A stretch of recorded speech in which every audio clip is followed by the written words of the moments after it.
आज हम लोग जे टेट का, ठीक, किसका, जे टेट का, सीडीपी का और एक वीडियो लेके आ गए हैं। तो अभी हम लोग लेवल ऑफ टीचिंग पढ़ रहे हैं। टोटल लेवल ऑफ टीचिंग 3 है। फर्स्ट है मेमोरी लेवल, सेकंड है अंडरस्टैंडिंग लेवल और थर्ड है रिफ्लेक्टिव लेवल। ठीक है, तो हम लोग अभी सेकंड में है, मतलब इससे पहले हम मेमोरी लेवल पढ़ा चुके हैं। मेमोरी लेवल में क्या होता था, स्मृति स्तर में बच्चे को सिर्फ रटवाया जाता था, याद करवाया जाता था। सेकंड में हम लोग पढ़ रहे हैं, तो मेमोरी लेवल का जो रिलेशन था वो जे एफ हर्बर्ट के था। ठीक है, उसने 5 स्टेप लेसन प्लान का भी दिया हुआ था। तो मेमोरी लेवल का रिलेशन जो था वो जे एफ हर्बर्ट के साथ था। लेकिन अब हम लोग सेकंड स्टेप पढ़ रहे हैं, वो सेकंड स्टेप है अंडरस्टैंडिंग लेवल, यानी कि बोध स्तर। तो इसका रिलेशन जो है बोध स्तर का रिलेशन, ठीक, मनोवैज्ञानिक साइकोलॉजिस्ट फिलोसोफर बोल सकते हैं, एस.सी. मॉरिसन के साथ है। किसके साथ है? एस.सी. मॉरिसन। मतलब एस.सी. मॉरिसन का relation understanding of teaching level के साथ है, मतलब बोध स्तर के साथ है। अब इसने देखिए क्या किया था, ठीक, इसने क्या किया था कि इसको कहा जाता है मॉरिसन, मतलब एस.सी. मॉरिसन को अंडरस्टैंडिंग लेवल का जनक मतलब प्रतिपादक कहा जाता है। इसका संबंध मतलब यहाँ पे बोल सकते हैं कि बोध स्तर के साथ संबंध इसका किस तरह से है ना। एच.सी. मॉरिसन का संबंध बोध स्तर, जिसको बोलते हैं अंडरस्टैंडिंग लेवल, ये लेवल नंबर 2 है, उसके साथ इसका किस तरह से संबंध है। तो सबसे पहले हम ये बता देते हैं कि मॉरिसन जो है, एच.सी. मॉरिसन, इसका संबंध अंडरस्टैंडिंग बोध लेवल, अंडरस्टैंडिंग लेवल बोध स्तर के साथ है। एक चीज क्लियर हो गया, ठीक है। एस.सी. मॉरिसन का संबंध किसके साथ है? बोध स्तर मतलब अंडरस्टैंडिंग लेवल के साथ है। और ये लेवल नंबर 2 है। इसमें किसी भी चीज को रटवाया नहीं जाता है, बल्कि तर्क को समझाया जाता है। ठीक है, ये रटने पे जोर नहीं दिया जाता है। समझो, तर्क को समझो, कॉन्सेप्ट को समझो और समझ के ही उसको बनाना है। ठीक है, तो यहाँ पे होता है कि समझना, ठीक, बोध स्तर पे क्या होता है? समझना। जैसे 9-10 के बच्चे समझते हैं, ठीक, उसको रटते ज्यादा नहीं है, पर कुछ कुछ ऐसा चीज समझ में मन नहीं आता है तो उसको रट लेते हैं। लेकिन ज्यादातर इसमें क्या करते हैं, बच्चे रटना पसंद नहीं करते हैं। अंडरस्टैंडिंग लेवल में बच्चे समझने की कोशिश करता है, ठीक, उसको समझता है, उसको अर्थ को समझता है, मीनिंग को समझता है, शब्दार्थ को समझता है और समझ के अपना हिसाब किताब करता है। तो हम लोग देखें कि जो समझ स्तर है, जिसको बोध स्तर बोलते हैं, जब बच्चे समझने लगते हैं, इसका रिलेशन मॉरिसन के साथ है। ठीक है, अब देखिए जो मॉरिसन है, एस.सी. मॉरिसन, इसको ना फाउंडर भी कहा जाता है, मतलब संस्थापक भी कहा जाता है, प्रतिपादक भी कहा जाता है। अब फाउंडर बोलो, संस्थापक बोलो या फिर प्रतिपादक बोलो, किसका कहा जाता है? तो इसका यूनिट, ठीक है, यूनिट प्लान का, हाँ, इसको प्रतिपादक कहा जाता है। अब इसको यूनिट प्लान का फाउंडर कहा जाता है, प्रतिपादक कहा जाता है। क्यों कहा जाता है?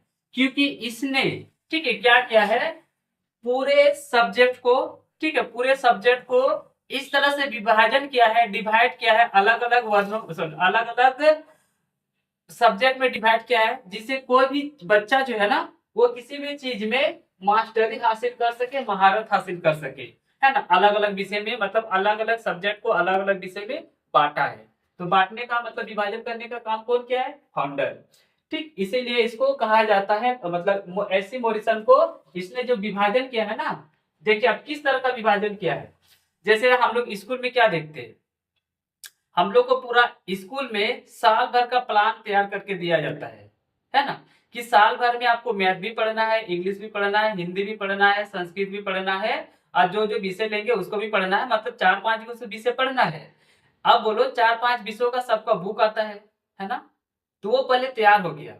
अब देखिए हिंदी भी पढ़ना है, मैथ भी पढ़ना है, इंग्लिश भी पढ़ना है, हिस्ट्री भी पढ़ना है, ठीक है, बायोलॉजी भी पढ़ना है। अब इसमें से कुछ कुछ बच्चे ऐसे होते हैं, ठीक, कुछ कुछ विषय बच्चे ऐसे होते हैं जिसको मैथ अच्छा लगता है लेकिन इंग्लिश अच्छा नहीं लगता है। और कुछ कुछ ऐसे बच्चे होते हैं जिसको इंग्लिश अच्छा लगता है और मैथ अच्छा नहीं लगता है। कुछ कुछ बच्चे अच्छे ऐसे होते हैं जिसको सामाजिक विज्ञान अच्छा लगता है लेकिन भूगोल अच्छा नहीं लगता है। कुछ कुछ बच्चे ऐसे होते हैं जिसको संस्कृत अच्छा लगता है, हिंदी अच्छा नहीं लगता है। तो हम ले देखिए ये इतना कहना चाहते हैं कि सब बच्चे को सब विषय इंटरेस्ट नहीं लेता है। किसी को कुछ मतलब एक दो गना चुना सब्जेक्ट ही अच्छा लगता है ना। किसी को अगर ड्राइंग आता है तो सिंगिंग नहीं, सिंगिंग आता है ड्राइंग नहीं, डांसिंग आता है तो प्लेयर नहीं है, मान लो कुछ खेल पे इंटरेस्ट नहीं रहता है ना, इस तरह से। तो ये सब जो है ना, एससी मॉरिसन ने क्या किया, इस एससी मॉरिसन ने सोचा कि क्यों ना हम इसको कुछ विभाजन कर दे, डिवाइड कर दे, जिस वजह से बच्चे इस पे महारत हासिल कर सके, मतलब मास्टरी हासिल कर सके, अच्छी तरह से पढ़ सके। तो इसको जो डिवाइड करने का काम किया ना, कि मैथ अलग रहेगा, इंग्लिश अलग रहेगा, हिंदी अलग रहेगा, सोशल साइंस अलग रहेगा, सब्जेक्ट को अलग कर दिया, है ना। इसीलिए ये जो उसने ये प्लान लाया था, ठीक है, इसी प्लान के वजह से इसको कहा जाता है फाउंडर, मतलब प्रतिपादक किस चीज का, तो इकाई योजना, जिसको बोलते हैं यूनिट प्लान। ठीक, याद रखना क्या बोलते हैं, यूनिट प्लान। ठीक है, तो उसने पहले सबसे पहले देखो क्या क्या है, हम तो बता दिए कि बच्चे मास्टरी हासिल कर सके, एक क्षेत्र पे बहुत ज्यादा नाम कर सके, अच्छा सीख सके, ठीक है, महारत हासिल कर सके, इसलिए इसमें यूनिट प्लान को डिवाइड कर दिया। इस वजह से इसको फाउंडर मतलब प्रतिपादक कहा जाता है, एससी मॉरिसन को। अब उसने इसको करने के लिए देखिए कुछ दिया हुआ था। सबसे पहले इंट्रोडक्शनल प्लान।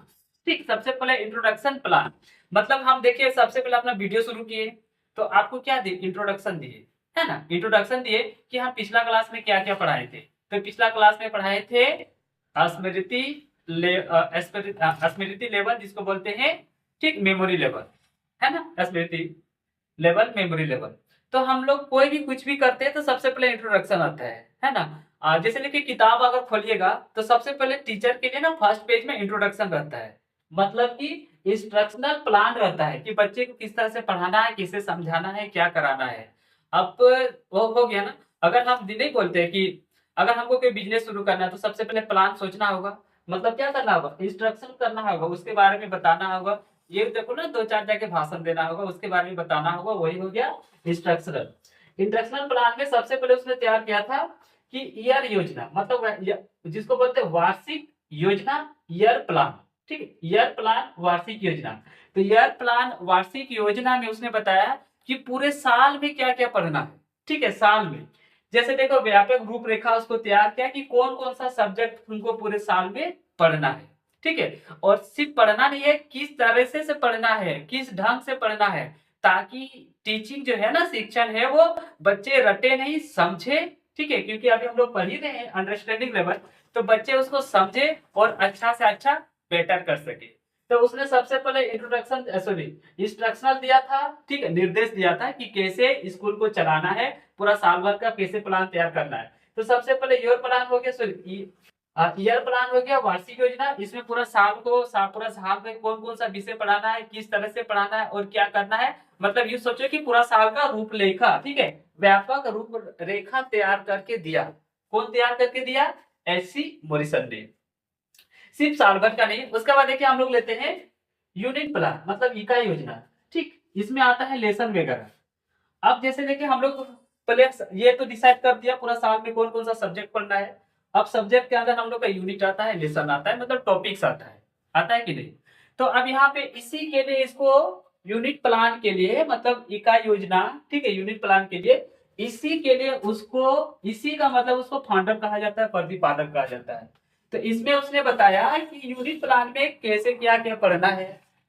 इसके बारे में हम यहाँ इसके बाद नेक्स्ट अभी बताने वाले हैं, विस्तार से बताएंगे। ठीक, यूनिट प्लान के बारे में विस्तार बताएं। उसने 5 स्टेप दिए हैं, पांचों स्टेप में किस तरह से बताया गया, क्या क्या बताया गया, मतलब पहले क्या तैयारी कराना है, खत्म कहाँ करना है, अंत कहाँ करना है, सारा का सारा अभी हम बताने वाले। तो फिलहाल इतना यूनिट प्लान में समझ जाओ कि हम लोग जो लेसन होता है ना, लेसन को बताने के लिए, ठीक, जैसे अभी हम आपको लेसन में क्या लेके आए हैं, लेसन में लेके आए हैं सेकंड लेसन जो है मेरा अंडरस्टैंडिंग लेवल है। तो इसके बारे में हम बताएंगे। अब ऐसा जरूरी नहीं कि ये तो साल भर चलने वाला है नहीं। अब ऐसा नहीं कि पूरा महीना चलेगा, महीना भी जा सकता है, हफ्ता भी जा सकता है, पर 1-2 दिन में भी जा सकता है। तो इसने ये प्लान बनाया, ठीक है, ये लेसन बनाया जिसमें यूनिट वगैरह आता है, उसके बारे में विभाजन करके बताया, है ना। सबसे पहले वो डिवाइड किया ईयर प्लान, पूरा साल भर का प्लान बनाया। उसके बाद यूनिट प्लान किसी एक पर्टिकुलर यूनिट का प्लान करके दिया, है ना। यूनिट मतलब यहाँ पे सब्जेक्ट बोल सकते हैं, सब्जेक्ट नहीं लेसन बोल सकते हैं। पूरा एक किताब में 8 गो 10 गो 15 गो क्या रहता है, लेसन रहता है, मतलब यूनिट रहता है। और यूनिट मिल के ही बनता है तुम्हारा सब्जेक्ट बनता है, मतलब कि साल भर का प्लान बनता है। जैसे आप मैथ पढ़िएगा तो मैथ में ही आपको 10 क्लास में 15 गो 16 गो यूनिट है, और वो यूनिट मिल के पूरा बुक तैयार हो गया, मतलब पूरा साल का वार्षिक योजना तैयार हो गया। तो यूनिट उसको समझ में आ गया, उसको डिवाइड कर देना, अलग अलग भागों में बांट देना। ओके, उसके बाद आता है लेसन प्लान। थर्ड में आता है पाठ योजना। मतलब देखो, प्रतिदिन कक्षा में पढ़ाई जो शिक्षण कराते हैं ना, जो उद्देश्य कराते हैं, उसका कुछ कुछ तो उद्देश्य होगा। शिक्षण विधि जो होता है वो सब सारा, मतलब एक दिन में क्या क्या कराना, वो सब आता है लेसन प्लान। तो लेसन प्लान पे भी हम ऑलरेडी वीडियो बना चुके हैं। लेसन प्लान का सबसे इंपॉर्टेंट है, जे.एड हार्वर्ड के द्वारा किया है। वो वीडियो नहीं देखिए तो जाके देख लीजिए, जे.टेट के लिए बहुत इंपॉर्टेंट है। तो लेसन प्लान मतलब हर दिन का प्लान होता है। जैसे मेरा आज का सिर्फ ये प्लान है कि हम एसी मॉरिसन के बारे में बताएंगे कि एसी मॉरिसन को फाउंडर कहा जाता है, इकाई यूनिट का फाउंडर कहा जाता है, और उसके बारे में क्या क्या उसने इंस्ट्रक्शनल दिया है, वार्षिक प्लान दिया है, यूनिट प्लान क्या है, लेसन प्लान क्या है। तो ये सिर्फ मेरा एक दिन का प्लान था। मतलब हम वीडियो मतलब शिक्षण करा रहे हैं, जो वीडियो बना रहे हैं आपको समझा रहे हैं, एक दिन का जो प्लान होता है ना, उसको बोलते हैं लेसन प्लान। इसका भी 5 स्टेप है। ठीक है, 5 स्टेप हम ऑलरेडी बता चुके हैं। ठीक, किस तरह से तैयार किया जाता है।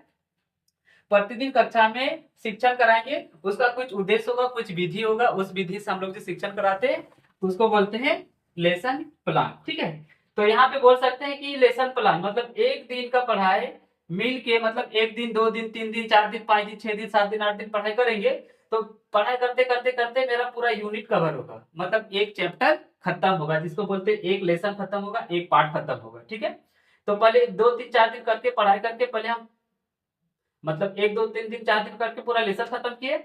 अब लेसन खत्म किए मतलब यूनिट खत्म किए। अब यूनिट को पढ़ पढ़ के, जैसे 1 यूनिट खत्म हो गया, 2 यूनिट खत्म हो गया, 3 यूनिट खत्म हो गया, 10 12 यूनिट खत्म करते, 15 यूनिट खत्म करते करते मेरा साल भर आ जाता है। तो मतलब मेरा लेसन प्लान जो साल दिन का, साल भर का योजना था, वो भी अब खत्म हो जाता है। तो समझ सकते हैं, ये सबसे छोटा है, ये उससे बड़ा, ये उससे भी बड़ा। ठीक है, लेसन प्लान एक दिन का, वार्षिक प्लान एक साल का। और ये 2 भी दिन जा सकता है, एक दिन में भी खत्म हो सकता है, 1 महीना भी, 1.5 महीना भी जा सकता है। ठीक है, वो डिपेंड करता है कि वो लेसन कितना बड़ा है, कितना छोटा है। तो यहाँ पे आई थिंक आपको समझ में आ गया। तो इन सबको जो विभाजन करने का काम किया है वो किसने किया है, एससी मॉरिसन। इसीलिए इसका यूनिट प्लान, ठीक है, यूनिट योजना, इकाई, मतलब यूनिट प्लान इकाई योजना का फाउंडर, प्रतिपादक कहा जाता है। ठीक, तो अब हम लोग देखेंगे एच.सी. मॉरिसन के द्वारा अंडरस्टैंडिंग लेवल ऑफ टीचिंग, है ना। तो उसने अंडरस्टैंडिंग लेवल ऑफ टीचिंग मतलब बोध स्तर पे जब बच्चे समझने लगते हैं, याद करना छोड़ देते हैं, ठीक, जब वो सेकंड स्टेज पे आ जाते हैं, जिसको बोलते हैं बोध स्तर, मतलब स्टैंडिंग, सॉरी, समझ स्तर, अंडरस्टैंडिंग लेवल, जब बच्चे समझने लगते हैं, तो उस स्टेज पे एस.सी. मॉरिसन के द्वारा दिया गया 5 स्टेप है। ठीक, इसीलिए देखिए 5 स्टेप कौन कौन सा है, इसी के वजह से उसको फादर, मतलब कि संस्थापक, फाउंडेशन, ठीक है, प्रतिपादक कहा जाता है एस.सी. मॉरिसन को। किस चीज का, यूनिट के लिए, यूनिट प्लान के लिए। तो इसका यूनिट प्लान किस तरह से तैयार किया है, चलिए देखिए। इससे पहले हम लोग लेसन प्लान देखे थे, जो कि जे.एफ हार्वर्ड के द्वारा दिया गया था, वो लेसन प्लान था। ठीक है, वो हम लोग मेमोरी लेवल में पढ़े थे, मतलब फर्स्ट स्टेप में पढ़े थे। अब हम लोग पढ़ रहे हैं अंडरस्टैंडिंग लेवल, जो कि एस.सी. हार्वर्ड के द्वारा यूनिट प्लान दिया गया है। वो यूनिट प्लान कुछ इस तरह से है। सबसे पहले है अन्वेषण, जिसको बोलते हैं एक्सप्लोरेशन। ठीक है, अन्वेषण मतलब एक्सप्लोरेशन, फर्स्ट हो गया। सेकंड स्टेप है प्रस्तुतिकरण, मतलब प्रेजेंटेशन। ओके, प्रस्तुति मतलब प्रेजेंटेशन। थर्ड स्टेप है आत्मसातीकरण। ठीक है, आत्मसातीकरण, जिसको बोलते हैं एसिमिलेशन। फोर्थ में आता है व्यवस्था, जिसको बोलते हैं ऑर्गेनाइजेशन। ठीक है, 5 में आता है अनुवाचन, जिसको बोलते हैं फिफ्थ में आता है अनुवाचन, जिसको बोलते हैं रेसिटेशन। ठीक, तो हम ये जो पांचों स्टेप है, पांचों स्टेप को बारी बारी से आपको सामने एक्सप्लेन करेंगे, डिटेल से बताएंगे कि क्या है ये स्टेप। तो चलिए सबसे पहले पढ़ते हैं फर्स्ट स्टेप है, जो कि एस.सी. मॉरिसन के द्वारा दिया गया है यूनिट प्लान का first step, understanding level of teaching. तो अंडरस्टैंडिंग लेवल ऑफ टीचिंग का वीडियो देखे हैं तो ठीक है, नहीं तो हल्का सा बता देते हैं। इससे पहले हम लोग पढ़े थे मेमोरी लेवल। तो मेमोरी लेवल में बच्चे को रटाया जाता है। ठीक, जैसे बाल वाटिका मतलब आंगनबाड़ी का बच्चा हो, है ना, नर्सरी का, यूकेजी का, पहला दूसरा क्लास का जो बच्चे हो, मतलब उसमें वो बच्चे समझ नहीं पाता था, चीजों को सिर्फ रटता था। जैसे क ख ग घ रटने लगा, एबीसीडी रटने लगा, लेकिन वो था मेमोरी लेवल, वो पार हो गया। उसमें वो लेसन प्लान हम लोग तैयार किए थे, जे.एफ हार्वर्ड के द्वारा दिया गया था। अब हम लोग पढ़ रहे हैं सेकंड स्टेप, जिसको बोलते हैं अंडरस्टैंडिंग लेवल, है ना। इसमें बच्चे याद नहीं करते हैं, उसको समझते हैं, मतलब अब खुद से दिमाग लगाता है, तर्क वितर्क लगाता है कि दिन के बाद रात ही क्यों होता है, तारे कैसे चमकते हैं, खुद का क्वेश्चन लगाने लगते हैं। ठीक है, और प्रकाश संश्लेषण कैसे होता है, क्या क्या चीजें भाग लेती है, हम कहने का मतलब बता रहे हैं उसको। अगर हम प्रकाश संश्लेषण पढ़ाएंगे तो हमसे क्वेश्चन पूछेगा कि धूप की आवश्यकता क्यों होती है, क्लोरोफिल क्या चीज होता है, तो वो सिर्फ अब वो उसके अंदर समझ आ जाती है। वो तरह तरह का क्वेश्चन पूछता है ना, गाड़ी कैसे चलती है, पंखा कैसे घूमता है, बल्ब कैसे जलता है। आप दिखा तो दिए कि बल्ब जल रहा है, तो वो क्वेश्चन पूछेगा कैसे जलता है, क्योंकि उसके अंदर अब समझ आ गया। अब वो जिज्ञासु हो गया, ये जानना चाहता है कि ऐसा प्रोसेस में हुआ क्या है जिससे बल्ब जल रहा है। एरोप्लेन उड़ता है तो कैसे उड़ता है ना। पक्षी चहचहाती है तो कैसे उतारती है, ए के बाद बी ही क्यों होता है, सी डी के बाद ई क्यों होता है ना, एक के बाद दो ही क्यों होता है। इस तरह का उसके मन में जब क्वेश्चन आने लगे तो समझ जाना अब बच्चा अंडरस्टैंडिंग करने लगा है, इस लेवल पे आ गया है। तो इसका भी 5 यूनिट यूनिट प्लान में 5 स्टेप है। फर्स्ट स्टेप बता दिया हम लोग। अब देखेंगे अन्वेषण मतलब एक्सप्लोरेशन। इसमें क्या होता है, पूर्व ज्ञान को चेक करना। जैसे अभी हम आपको पढ़ा रहे हैं है ना, तो अभी हम आपको पढ़ाई के बारे में चेक कराएंगे कि बच्चे, इससे पहले हम लेवल मेमोरी लेवल पढ़े थे, तो क्या तुम लोग घर से उसको तैयारी करके आया है, तो बोलेगा यस सर। तो बोलेंगे मेमोरी लेवल क्या होता है, तो तुम लोग आंसर देगा सर मेमोरी लेवल में बच्चे को सिर्फ रटाया जाता है, क्योंकि बच्चे उस समय सीख नहीं पाते, उसका माइंड जो भी मेंटल डेवलप नहीं होता है। तो इस तरह से हम पहले क्या करेंगे, कुछ भी करेंगे ना, क्लास लेने से पहले, टीचिंग शुरू करने से पहले जो पुराना ज्ञान तुमको दिए हैं उसको चेक करेंगे। सपोज दैट हमको अभी तुमको मल्टीप्लीकेशन पढ़ाना है, मतलब कि पढ़ाना है गुना, तो हम पहले ये चेक करेंगे कि गुना जानने से पहले तुमको टेबल आना पड़ेगा, मतलब पहाड़ा सीखा है कि नहीं। अगर पहाड़ा नहीं जानेगा तो गुना जान पाएगा, नहीं जान पाएगा। तो हम पूर्व ज्ञान को चेक करेंगे, ठीक है, मतलब प्रीवियस नॉलेज हम तुमको दिए हैं, जो प्रोवाइड किए, जो टीचिंग करवाए हैं, उसको चेक करेंगे कि तुम अभी तक उसको कवर कर पाया है कि नहीं, याद कर पाया है कि नहीं, समझ पाया है कि नहीं। तो यही मेरा फर्स्ट स्टेप है, मतलब पूर्व ज्ञान को चेक करना, ठीक है, जिसको बोलते हैं एक्सप्लोरेशन मतलब अन्वेषण। चलो हम चेक कर लिए कि हाँ सब बच्चा ठीक ठाक है, उसको टेबल आता है, हमको मल्टीप्लाई गुना सिखाने में कोई प्रॉब्लम नहीं होगा। अगर पिछला क्लास क ख दिए थे तो चलो हम क ख तुमको याद है, समझ लिए, अब तुम क से कबूतर ख से करकर पढ़ने लायक हो चुका है, ठीक है।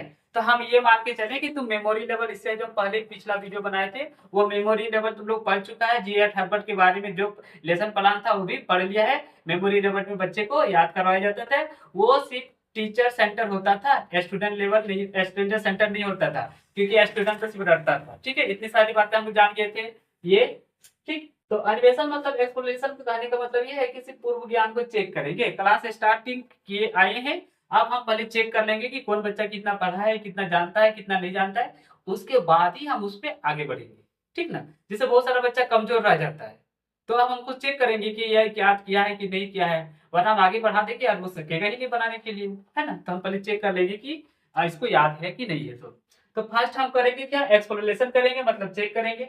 सेकंड में देखो प्रस्तुति मतलब प्रेजेंटेशन। अब हम अपना पढ़ाई शुरू करेंगे, ठीक है। फर्स्ट में शिक्षण चेक कर लिए कि कौन क्या पढ़ा है, कौन नहीं पढ़ा है, कितना जानता है, कितना नहीं जानता है, मतलब कौन कितना पानी पे है वो हम चेक कर लिए। अब हम अपना प्रेजेंटेशन देंगे, मतलब अब हम उसको आगे पढ़ाएंगे, आगे की बात बताएंगे। तो हम देखो पिछला क्लास बताए थे लेसन प्लान के बारे में, ठीक है, वो जो कि मेमोरी लेवल था वो हम चेक कर लिए। अभी का मेरा प्रेजेंटेशन क्या है कि हम आपको पढ़ा रहे हैं अंडरस्टैंडिंग लेवल, वो भी हर जे मोरिसन का 5 को दिए हुए थे। तो ये मेरा आज का जो देना ये है प्रेजेंटेशन कर रहे हैं, मतलब कि न्यू ज्ञान आपको दे रहे हैं, न्यू नॉलेज आपको दे रहे हैं। न्यू नॉलेज किसके किस चीज का दे रहे हैं बोलो ना, अंडरस्टैंडिंग लेवल का दे रहे हैं, ऐसी मोरिसन का दे रहे हैं। अगर एग्जांपल हम प्रकाश संश्लेषण का ले, तो प्रकाश संश्लेषण हम पहले चेक किए थे कि धूप की जरूरत क्यों होती है ना। तो बच्चे बोलेगा धूप के बिना भोजन बनने वाला नहीं है, ठीक है। तो अब हम इसमें पूरा प्रोसेस बता देंगे कि पहले सूर्य की प्रकाश आएगी, पौधे उसको पत्तियां लेगी क्लोरोफिल से, ठीक है, उसके बाद जड़ उसको मिट्टी लेगा और खनिज लवण लेगा और भोजन अपना तैयार करेगा। इस प्रक्रिया को, इस प्रोसेस को फोटोसिंथेसिस मतलब संश्लेषण कहते हैं, हो गया। हम यहाँ पे न्यू ज्ञान दिए, तो वो मेरा एग्जांपल के तौर पे दिए थे। इसमें मेरा न्यू ज्ञान क्या है कि इस पांचों पॉइंट के बारे में बता रहे हैं, ये आपको अभी हम न्यू ज्ञान दे रहे हैं ना। First point, second point, third point, fourth point, fifth point.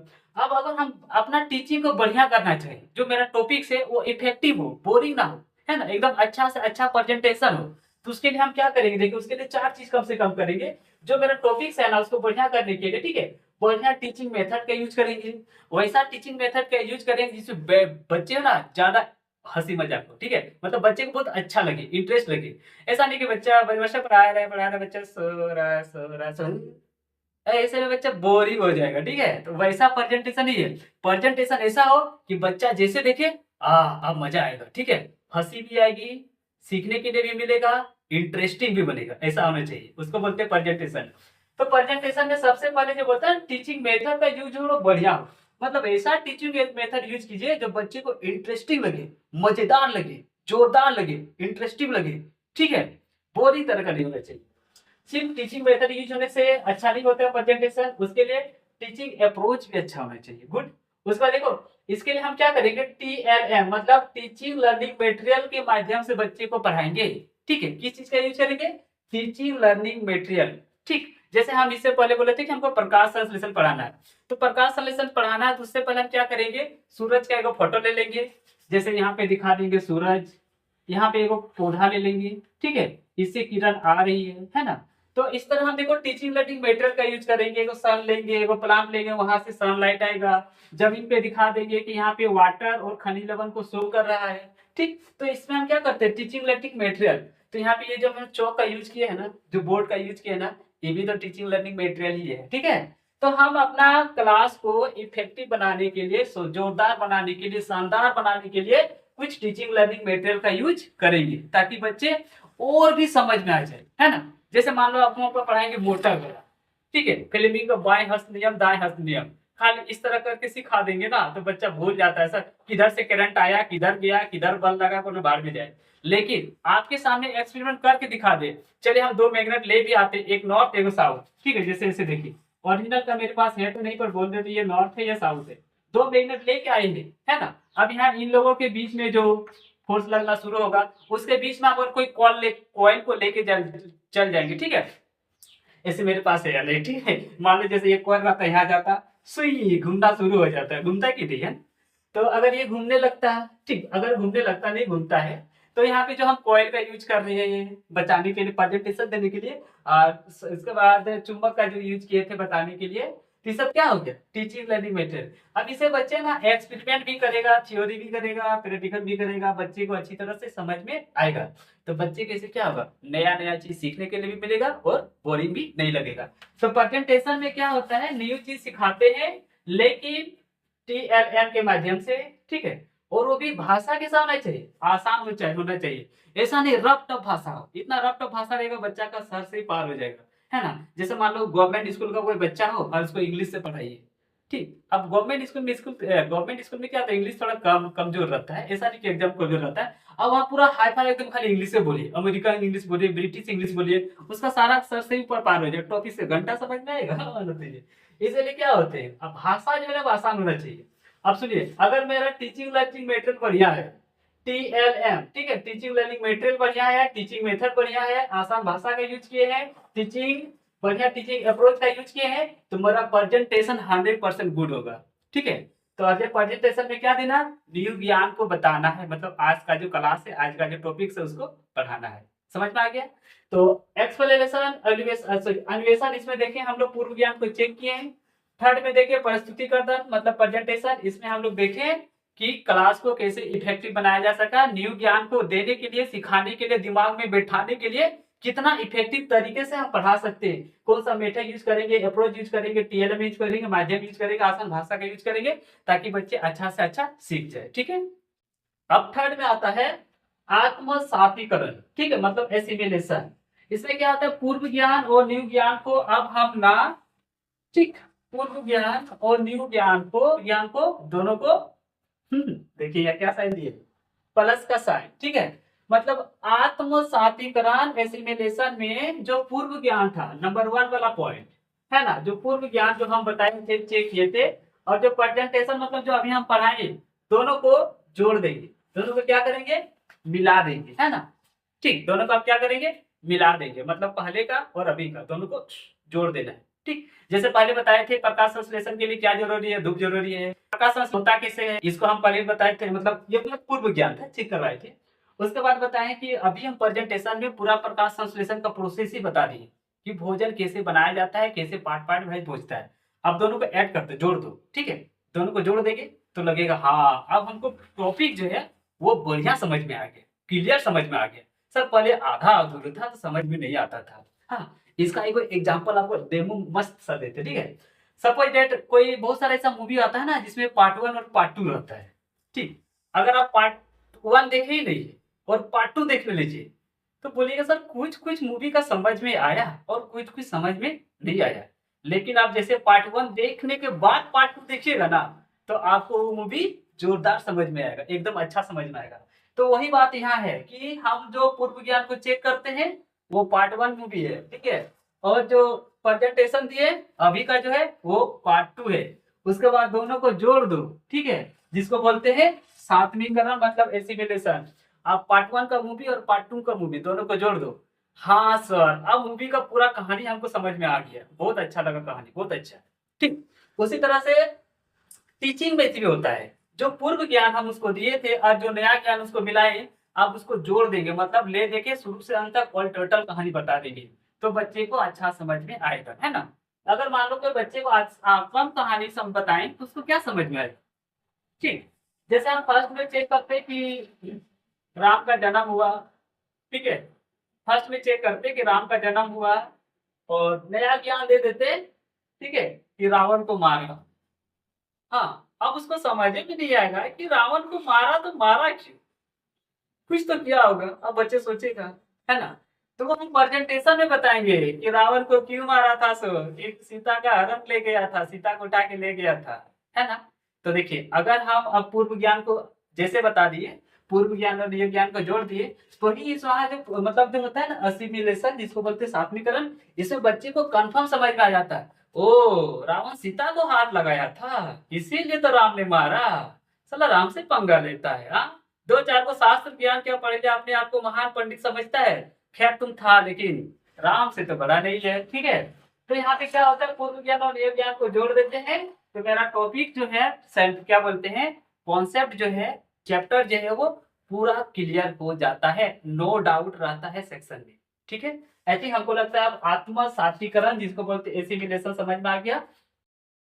अब समझ में तो आ जाएगा, उसको बढ़िया ढंग से व्यवस्थित तो करना होगा ना, मतलब दिमाग में सेट तो करना होगा ना। तो जो हम लोग दिमाग में सेट करेंगे उसी को बोलेंगे व्यवस्था, ऑर्गेनाइजेशन, ठीक है। मतलब पूर्व ज्ञान नया ज्ञान को हम पहले जोड़ लिए, और जोड़ने के बाद उसको सेट कर लेंगे, दिमाग में बैठा देंगे, ठीक है। इसको बोलते हैं, ठीक है, पूर्व ज्ञान और नए ज्ञान को व्यवस्थित करना ही कहलाता है, ठीक। समझ में आ गया। व्यवस्था मतलब ऑर्गेनाइजेशन, पूर्व ज्ञान जो हमको दिए थे, ठीक है, प्रेजेंटेशन में जो न्यू ज्ञान दिए थे, और आत्म सात्विकरण एसिमिलेशन मतलब दोनों को जोड़ दिए थे, और जोड़ने के बाद उसको अपना दिमाग में व्यवस्थित कर लेंगे, बैठा लेंगे, जो भी तर्क वितर्क दिए थे बैठा के माइंड में सेट कर लेंगे, ठीक है, अच्छा से, ताकि और भी अच्छा से याद रहे।